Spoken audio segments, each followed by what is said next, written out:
Salam değerli izləyicilərimiz, değerli dostlarımız. Hal-hazırda gördüğünüz gibi Telman 2'dir.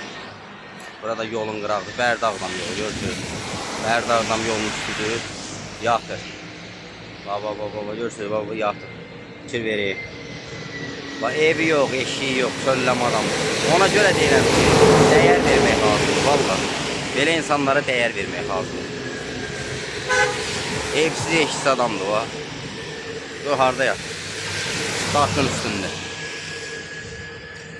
Ne bileyim ya, bu işlerin axırı nətər olaya, hara gedir mən bilmirəm. Al.